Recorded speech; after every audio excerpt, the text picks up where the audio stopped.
Mambo vipi rafiki yangu? Uko poa? Mi niko freshi zaidi ya jana. Sasa leo nimekuja na mada nzuri yenye mafunzo ndani yake. Naamini utaenjoy. Kaa nami kuanzia mwanzo mpaka mwisho. Dalili zifuatazo zinaashiria kuvunjika kwa uhusiano baina ya wapenzi wawili. Kuna wakati unakuwa kwenye relationship, lakini moyoni kabisa unajua mambo hayako sawa. Unacheka, unaendelea na maisha, lakini ndani kuna kitu kinakwambia hapa kuna shida. Unaanza kujiuliza maswali mengi kuliko majibu. Je, bado ananipenda? Au nipo tu kwa sababu ya mazoea? Ukweli ni huu. Mahusiano mengi hayavunjiki kwa ghafla kama movie. Yanavunjika taratibu sana hadi unakuja kushtuka yameisha. Leo nitakushirikisha dalili zaidi ya 20 ambazo zinaonyesha wazi kabisa kwamba relationship yenu iko kwenye hatari kubwa, na kama utaziona mapema, unaweza kuchukua hatua kabla haijachelewa. Mawasiliano yanapungua. Mawasiliano ndiyo moyo wa relationship yoyote ile, lakini yakianza kupungua, ujue kuna tatizo.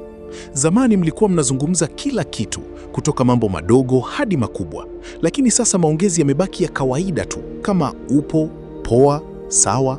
Hakuna tena zile deep conversations zinazojenga connection ya kweli. Unajikuta una mambo mengi moyoni, lakini huna hamu ya kumshirikisha.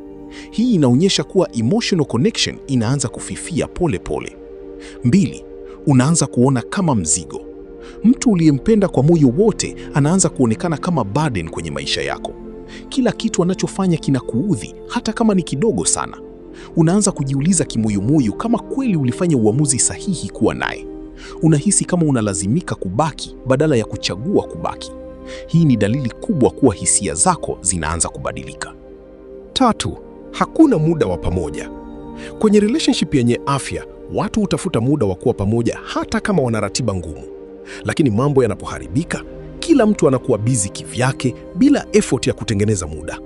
Unaanza kuona kukutana ni kama jambo la ziada badala ya kipaumbele. Hata mkipata muda, hauwi wa quality bali wa kupitisha tu.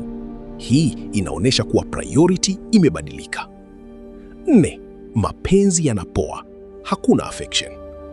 Affection kama kushikana mikono, kukumbatiana au hata kusema na kujali inapungua sana. Zamani kulikuwa na warmth, sasa kuna baridi ya hisia. Unajikuta unaishi na mtu lakini hakuna ule ukaribu wa kimapenzi. Hata kugusana kunakuwa kwa nadra au hakupo kabisa.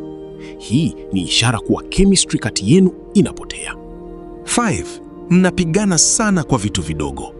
Migogoro ni kawaida, lakini ikizidi kwenye mambo madogo, ujue kuna kitu kikubwa nyuma yake. Kila jambo linageuka kuwa ugomvi, hata vitu ambavyo zamani vilikuwa havina uzito. Unajikuta mnabishana sana kuliko kuelewana. Hakuna uvumilivu tena kati yenu. Hii inaonyesha kuwa frustration imejaa moyoni. 6, hakuna juhudi za kurekebisha mambo. Kwenye relationship yenye uhai, watu wanajitahidi kurekebisha makosa. Lakini mkifika hatua ya acha iwe, ujue mambo si mazuri. Hakuna anayechukua hatua ya kusuluhisha matatizo. Kila mtu ananyamaza au ana ignore situation. Hii inaonyesha kuwa interest ya kulinda relationship imepungua. Na bila effort, hakuna kitu kinachodumu. 7, mnaanza kuficha vitu. Transparency inapotea na siri zinaanza kuongezeka. Simu inalindwa kupita kiasi na maelezo yanakuwa mafupi au ya kuficha. Unaanza kuhisi kuna mambo husemwi wazi. Trust inaanza kuyumba pole pole. Hii ni hatua hatari sana kwa sababu uaminifu ukivunjika ni vigumu sana kuurudisha. 8, hakuna heshima tena. Heshima ni msingi muhimu sana kwenye mahusiano, lakini ikianza kupotea, maneno ya dharau yanaingia taratibu. Mnaanza kusemezana vibaya au kudharau hisia za mwenzako. Hata mbele za watu, mmoja anaweza kumdhalilisha mwenzake. Hii inaonyesha kuwa thamani ya relationship imepungua. 9, unaanza kuvutiwa na watu wengine. Badala ya kumuona partner wako kama chaguo lako la kwanza, macho yanaanza kwenda nje.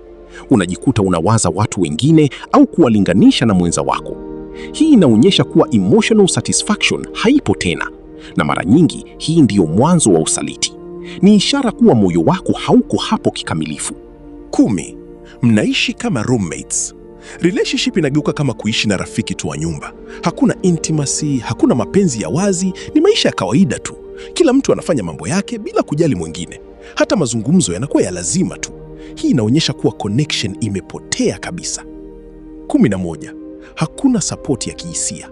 Kwenye relationship, partner wako anatakiwa kuwa sehemu ya faraja yako, lakini ukiona huwezi kumweleza shida zako, ujue kuna tatizo. Unaanza kujistiri mambo yako peke yako. Hata ukiwa na huzuni, huoni maana ya kumshirikisha. Hii inaonyesha kuwa bondi yenu imepungua. 12. Unahisi upweke hata ukiwa naye. Hii ni moja ya dalili zinazoleta maumivu zaidi. Mtu yupo karibu yako, lakini unajisikia mpweke sana. Hakuna connection ya ndani kabisa. Unahisi kama hakuna anayekuelewa. Hii inaonyesha kuwa emotional gap imekuwa kubwa sana. 13. Hakuna mipango ya baadaye. Zamani mliongelea ndoto na mipango ya pamoja, lakini sasa hakuna tena mazungumzo ya future. Kila mtu anaonekana hana uhakika wa kesho ya relationship.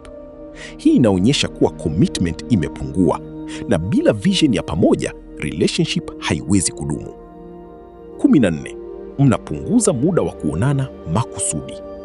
Unajikuta unatafuta sababu za kutokutana naye. Hata nafasi ikitokea, unachagua kufanya vitu vingine. Hii inaonyesha kuwa interest imepungua. Zamani ulikuwa unatafuta muda wa kuwa naye, sasa unaukimbia. Hii ni dalili wazi kabisa ya mabadiliko ya hisia. 15. Kila mtu anaishi maisha yake binafsi. Hakuna tena ile hali ya sisi. Imebaki mimi na wewe. Kila mtu ana mipango yake bila kujumuisha mwenzake. Mambo mengi yanafanyika bila consultation. Hii inaonyesha kuwa unity imevunjika, na bila umoja, relationship inakuwa dhaifu sana. 16. Unaanza kumchoka. Presence yake haikupi tena furaha kama zamani.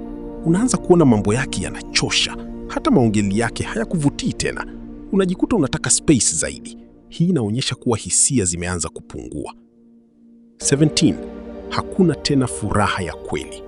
Kicheko kinakuwa cha kulazimisha, si cha kutoka moyoni. Mnapokuwa pamoja, hakuna ile joy ya kweli. Unajikuta unafurahia zaidi ukiwa mbali naye. Hii ni dalili kuwa relationship haikupi tena happiness, na bila furaha hakuna sababu ya kubaki. 18. Mnapoteza uaminifu. Trust ikivunjika, kila kitu kinakuwa kigumu. Unaanza kuwa na mashaka kila wakati. Hata mambo madogo yanakufanya uwe na wasiwasi. Hii inaleta stress na tension kwenye relationship. Na mara nyingi trust ikishavunjika, kurudi huwa changamoto kubwa sana. 19. Mnaanza kulinganisha na wengine. Unaanza kuangalia relationship za watu wengine na kuona yako haifai. Unajiuliza kwa nini wao wana furaha na wewe huna? Hii inaonyesha kuwa kuna dissatisfaction ndani yako. Comparison inaua appreciation, na bila kuthamini ulichonacho ni rahisi kukipoteza. 20. Hakuna effort ya kumfurahisha mwenzako. Hakuna surprises, hakuna kujali mambo madogo madogo, kila kitu kinaonekana kawaida tu.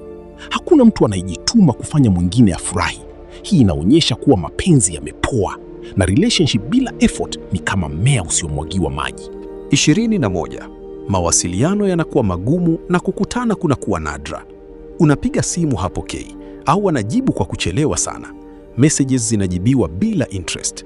Hii inaonyesha kuwa kuna distance inayoongezeka, na kadri distance inavyoongezeka ndivyo relationship inavyodhoofika. 22.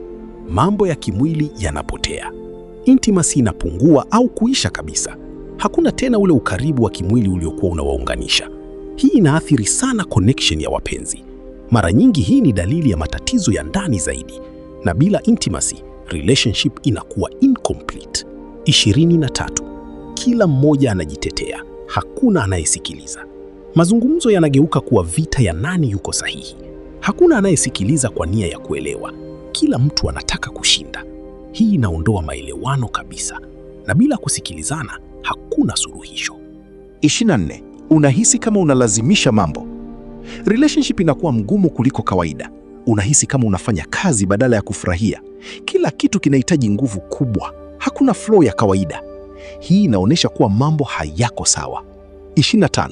Moyo wako haupo tena hapo. Hii ndiyo dalili kubwa kuliko zote. Unajua kabisa moyoni kuwa hisia zako zimebadilika. Hata ukijaribu kujilazimisha, haifanyi kazi. Unahisi kama umebaki kimwili tu. Na ukweli ni kwamba moyo ukiondoka, ni vigumu sana kurudi. Mwisho. Sasa ukweli mchungu ni huu. Mahusiano hayafi kwa siku moja.